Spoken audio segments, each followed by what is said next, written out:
guess we shouldn't have taken our case so lightly, even though they're new to the scene. Yeah.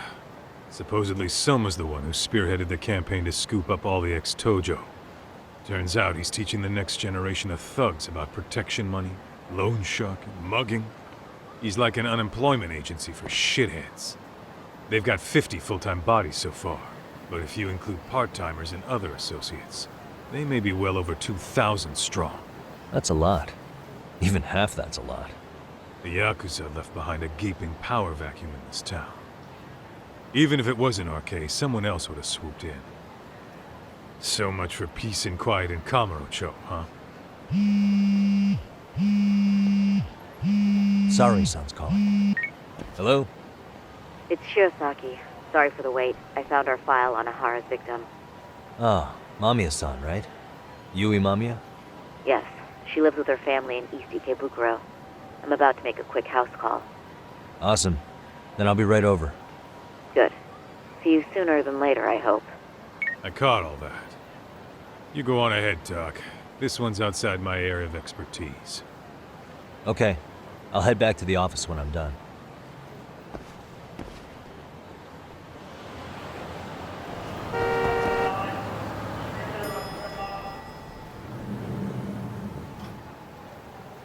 Oh, perfect timing, Yagami-san.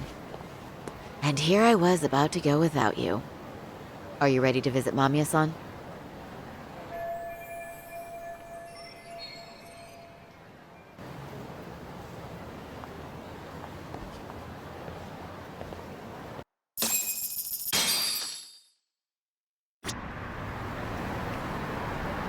Well,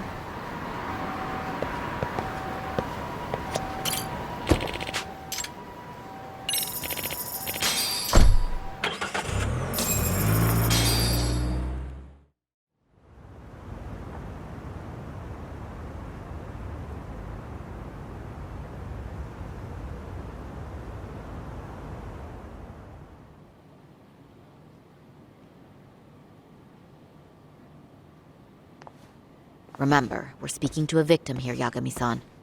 One whose assailant we defended in court. If we had tried to make an appointment, she probably would have declined outright. Not sure showing up unannounced is much better, so let's just hope she's willing to talk. Yes, there's no way around it. It's a risk we had to take. Well, here goes nothing. Yes? I'm Shirosaki from the Genda Law Office, the attorney for Mr. Akihiro Ehara. You may remember me from the hearings. Why are you here? Don't you know it's rude to show up at someone's door uninvited? I understand, but we have a pressing matter that directly concerns you. If we could do this another way, we would. I apologize for any inconvenience. I'm sorry, but the trial's over and done with. You know I can legally turn you away. You're right, but I'm only asking a moment of your time. Please, would you mind?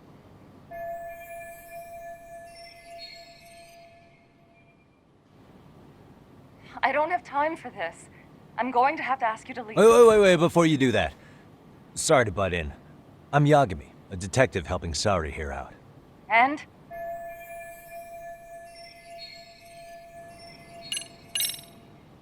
Are you aware of the trending video that's leading people to believe Ehara committed murder? Thing is, the victim was confirmed to be alive in Yokohama until the morning of your own incident. And since Ehara was on the train with you, they're ruling him out as a murder suspect. So, what is it you're getting at? Just trying to ensure you're in the clear from any of that unfortunate business. If we could do this now, we'd never bother you again. All we need is 10 minutes of your time. How absurd. We're only trying to help, but if later would work better for you, we could always come back another time. With our supervisor, of course. That visit would probably be more formal. There'd be paperwork, audio tapes, you know the drill. You'll want to clear your schedule. I really don't have time for any of that. No, I understand, and it's entirely our fault. We thought we'd do this casually, but we really should have been more by the book. But it is a murder case, so we do have to make sure our paperwork is in order here. Now, Would you prefer to schedule a date to accommodate a more formal interview? You said 10 minutes if we do it now, right? We'll make it as painless as possible. All right. Hold on. We really do appreciate it. Well, I'm impressed. I'm also not sure I should trust a word you say ever again. Really? I did get us in the door, didn't I? I'm joking. I do appreciate the help. Now let's not screw this up. This is likely the only conversation we'll have with Mamiya-san.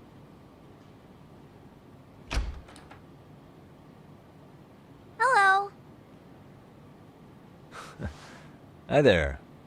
Hi. Again, we apologize for the intrusion. Let's just get this over with already.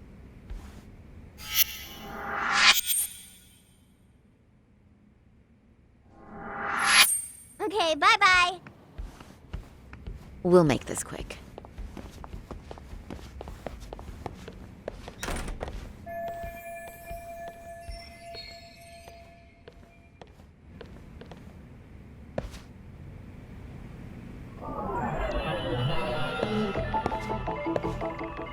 Hey.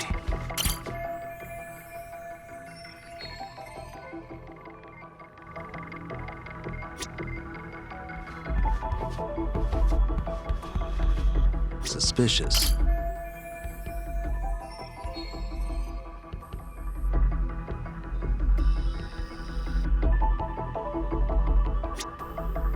What the?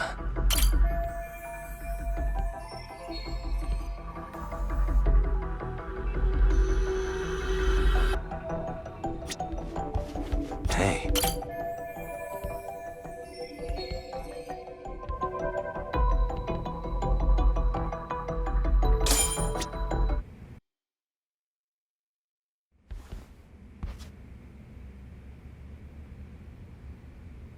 So, Doc, I've already told the police and the court everything they could want to know about that morning. I'm sorry to put you through this again, but would you mind going over those details with us? What else is left to discuss? I understand how pressured you might feel. I've gone over this so many times. I wonder if pressing charges was even worth it. No, what you did was both brave and inspirational. Many victims are afraid to come forward for any number of reasons. Your voice might give them courage to find their own. Ironic, hearing this from that predator's defense team. Well, perhaps. Would you mind walking us through that day from the beginning? It's nothing so mysterious. I was just on my way to work when some man grabbed my butt. That's all it was. Nothing else was out of the ordinary that day? Correct. Not to pry, but where is your husband today?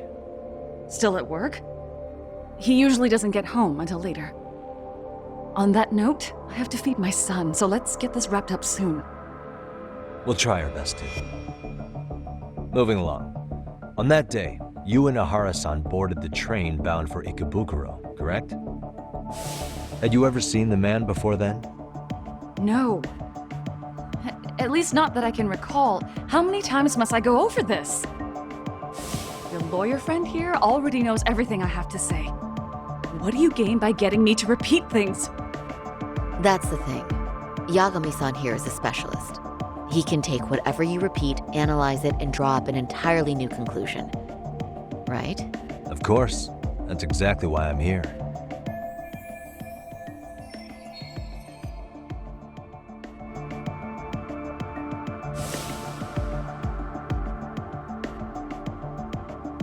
In the security footage as you stepped onto the train, it looks like Ahara-san stepped right behind you. Were you aware of his presence at this point? I was. It felt like someone kept pushing up against me with no sense of personal boundaries.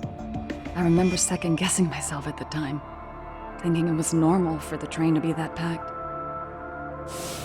Then the train took off while you were stuck in that situation. Yes. And then I felt the back of his hand against me. It kept getting worse from there, to the point where he went under my skirt. And the pig had the nerve to write it off as an accidental brush on a crowded train. But that kind of touch wasn't accidental. He even grabbed at me. Truly awful. And I do sympathize. I've also had to turn in an abuser like that. Personally speaking, some men can't wait to debase themselves at the first opportunity. Why would you say that and look at me? I just stood there, frozen. I couldn't see who was touching me. I had no idea what to do. I wanted to scream. But what if he just played it off? So I decided I would bear it till the next station. Are you okay, Mommy? I'm fine, sweetie. We're just having a bit of grown-up talk. Are you hungry? Uh-huh. Then go read your book and wait over there for Mommy. We're almost done.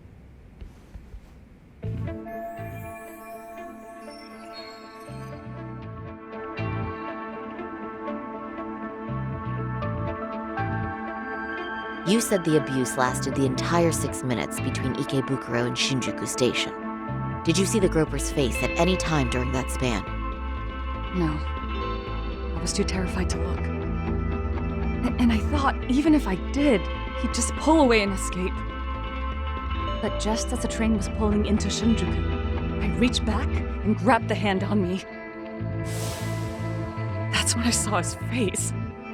Of course, he shook me off as the doors opened, but I'd already gotten a clear look at him.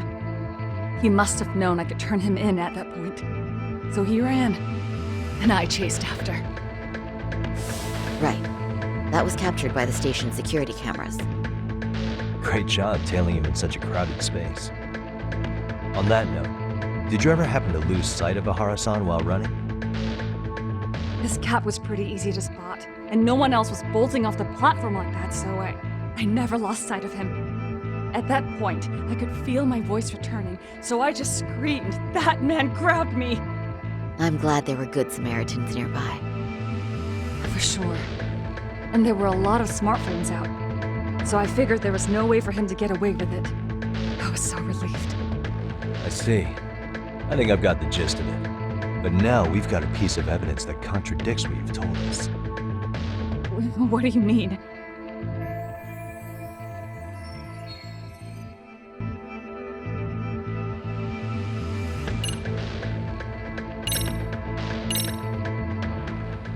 Well, on the same day, at 6:30 a.m. in Yokohama, a student teacher named Hiro Mikoshiba was sent off to work by his mother.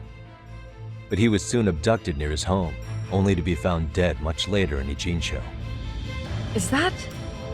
According to the video, Ahara-san here is the murderer. what? He killed Mikoshiba in cold blood to get vengeance for his bullied son. His kid was about to graduate high school, but instead he took his own life. So Ahara took it upon himself to punish his son's tormentor. That's awful. But now we come back to the issue here. If this footage is authentic, then Ahara-san couldn't have been your assailant. The victim's estimated time of death and Ahara-san's time of arrival in Tokyo simply don't allow for it. It's just not possible for someone to make that commute. But there's the flip side. If Ahara-san was in fact your assailant, it would mean this murder footage is a fabrication. I don't know what you expect me to say after all this. Right? Now you know how we're feeling. That's why we came to see if you had any leads for us. So that's what this is about. After hearing your story, I have no doubt you endured a lot that day. Which would obviously mean that murder video was faked. Then, who shared that video? And why? Wish I knew. Based on the quality, something this convincing would need quite a budget. Whether it's CG on top of real murder footage or just a rock-solid AI creation, no way it was cheap. So why go through all this effort to fake a murder? Who would benefit from it? But I have to say, I feel much closer to piecing this puzzle together with your help today. Thank you very much for your time. Yes, and rest assured this will be the last time you see us. Our apologies for the unexpected visit. And for dredging up unpleasant memories. It's fine. So long as this is really the end of it all.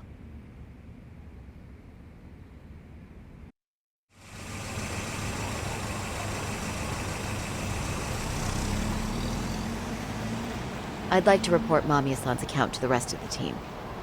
Can I count on you to be there? Sure. Let me give Kaito-san a heads up. All right, then I'll see you there.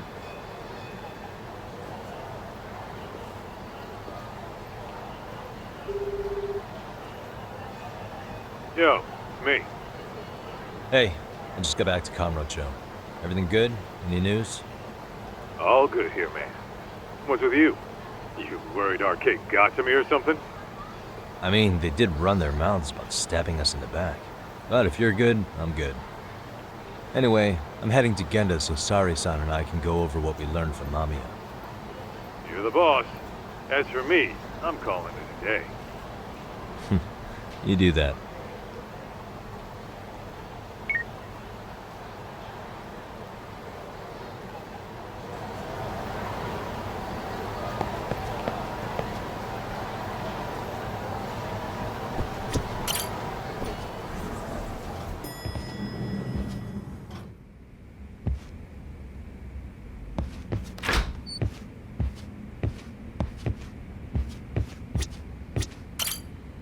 Are we ready, Yagami-san?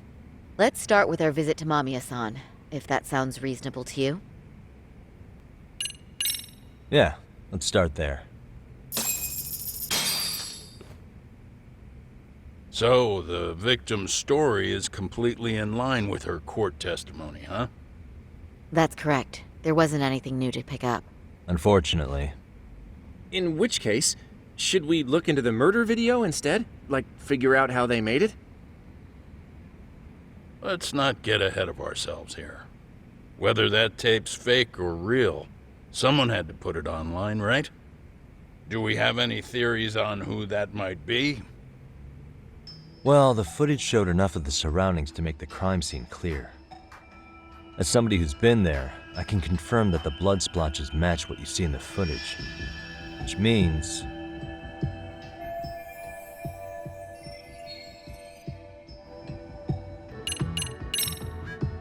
the murderer's accomplices have to be the ones who posted it for him. Yeah, I can't see it any other way. I also agree with Yagami-san. But in that case, what would their motive be? Maybe they wanted to make a mockery of the police, or even the whole system. Huh? We know Ihara got himself convicted for groping, so he'd have an alibi for Mikoshiba's killing. But then, his conspirators turned it around by uploading the murder video online. Almost as if to say, look how he got away with it. I see. Yeah, that does make it sound like he's taunting them. That's well and good, but I'd like to shift gears. Let's talk about the actual fabrication of the video. How does one go about that? Well, for example, the true culprit would be taped murdering Mikoshiba. Then Ihara's face would be copied and blended onto the killers. That's how they'd approach it in a Hollywood movie. But then, wouldn't you be able to see traces of it being faked? Tsukumo-san reported that he's found nothing of the sort in his analysis. We've been down this road before. If we take the stance that the footage is fabricated, we have absolutely nothing to work with. Then let's tackle this from the stance that the video's actually real. If that's the case, there has to be a flaw in the groping issue. I think we've collected enough evidence to find it too. So, what does this do for us? Once Ihara entered the Ikebukuro gates at 7:43 a.m. and stepped onto the platform, he was continuously monitored on camera. But if he really killed Mikoshiba at 7:30 like we saw, there's no way he could have reached Ikebukuro in time. That would mean the person in the footage isn't Ihara, but an impersonator. So that's not really him? Yeah, he's got the sunglasses and hat to help sell the disguise. Wait, if that's the case, after murdering Mikoshiba, wouldn't Ihara have to swap places with the stand-in sometime before being detained? But we didn't see any opportunity for that. Multiple cameras saw Ihara move right up to Mamiya-san as they board the train in Ikebukuro. And the onboard camera recorded them for the entire commute. Not only was the act caught on tape, but his failed escape from the scene was recorded as well. Ultimately, Ahara was pinned down before leaving Mamiya-san's sight, so she had an eye on him the whole time. Right. So the current belief is that Ihara was caught on camera the entire time he was at the station. But wait, that's not entirely accurate, is it? Huh?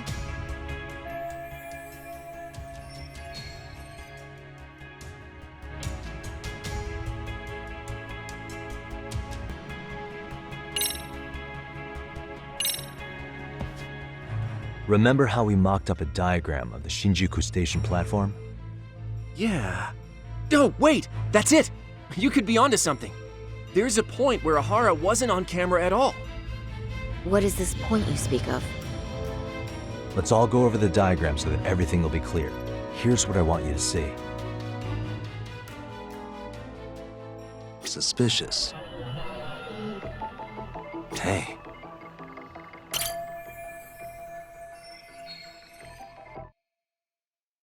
It's very brief, but there's a moment where Ihara and Mamiya-san can't be seen by the security cameras. The dotted lines on the arrow represent the camera's blind spot. It does appear so. So you're saying this is where the groper, the fake Ihara, traded places with the real one? Can't say it's impossible, right? Right. Except if that actually happened, Mamiya-san would have been right behind them at the time. Could the two really swap places without her noticing? In a crowd like that, I think it's feasible. If that really was Ihara's plan, then I'd say he was being careless. Careless? How? Well, on the day of the incident, the station was packed for morning rush hour. That means there was no solid guarantee the assailant could make the switch. He could have been nailed by any random passerby before reaching the blind spot. Good point. Not only that, if Mamiya-san had called for help while the train was still moving, then the first Ihara would have been caught before even reaching the platform. Oh, I mean, yeah! Called it. Think about it, Yagami-san. Why would Ihara's accomplices meticulously plan out every last detail of this alibi, only to leave such a crucial component to chance, as Hoshino-kun pointed out? Oh, just doing my job. True. Good work, Hoshino-kun. In fact, I think that may back up my own take on it. Yeah? What if everything, including the appearance of leaving the plan to chance, was part of the plan? Can you expound on that? I'm saying I agree that such an airtight alibi wouldn't have allowed for contingencies. And that takes the question to another level. Just how far did they line up the pieces in advance to make the swap work? Are you saying there's more to it than we discussed? What did we miss?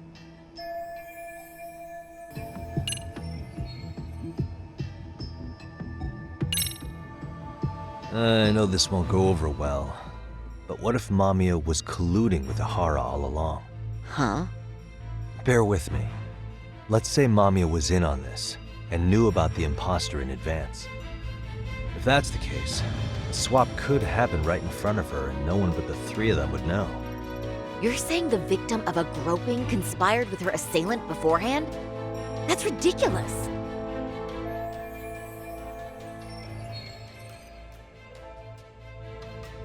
Let me just say, I'm only trying to work out how a swap like that would be guaranteed to work.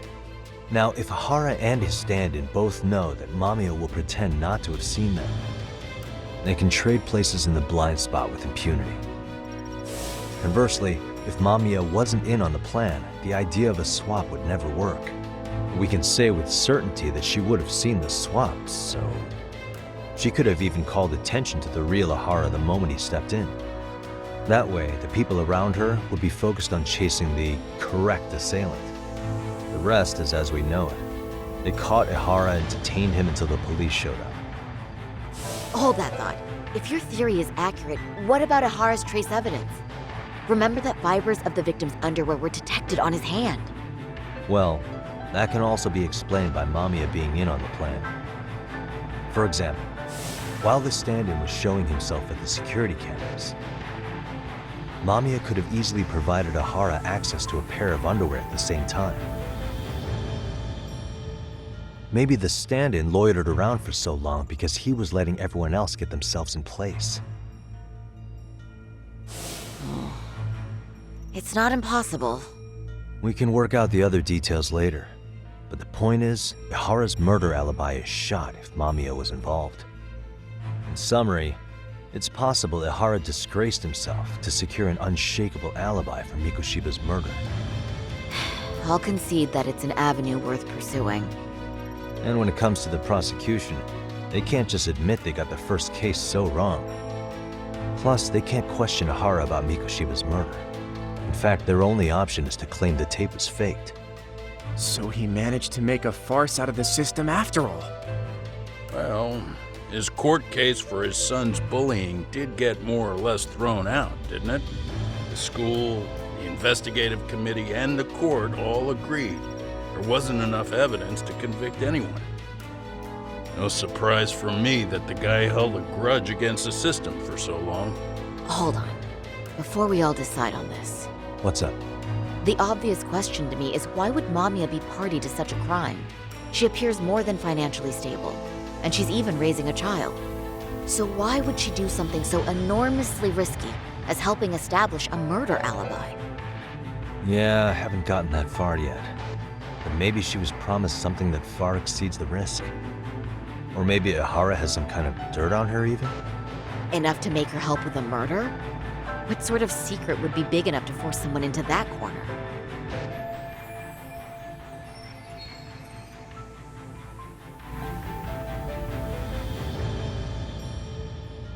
What info do we have on Mamiya anyway? Maybe we can spot a connection to Ihara through her profile. I'll pull her information. Just a second. Oh, I just thought of something else those two would have guaranteed by working together. What's that? If Ihara wanted to use this crime as a murder alibi, he needed it to blow up into the public eye. But if he had chosen a victim who stayed silent, then nothing would have come of it. A solid plan would need to eliminate that variable, which means Mamiya being an accomplice was crucial to Ihara's success. That's true. Looks like Ihara pulled one over on the prosecution then. Had his accomplices right where he wanted them, even his victim. Once we learn how he's connected to Mamiya, we can root out the rest of his team. Let's see. According to her file, her maiden name is Yui Suzuki. 30 years old, so that's consistent. Originally from Ota, Tokyo. Attended a private high school called Kurakawa Academy. Later graduated from Toto University. Huh. Met her husband on the job, apparently. Her husband, Taichi Mamiya, is an industrial designer at Techno Zeta Inc. 6 years ago, she gave birth to their only son, Sotakun, who's now in first grade. Hold on. You said she went to Kurakawa Academy? I heard that name in Ijincho. If I recall correctly...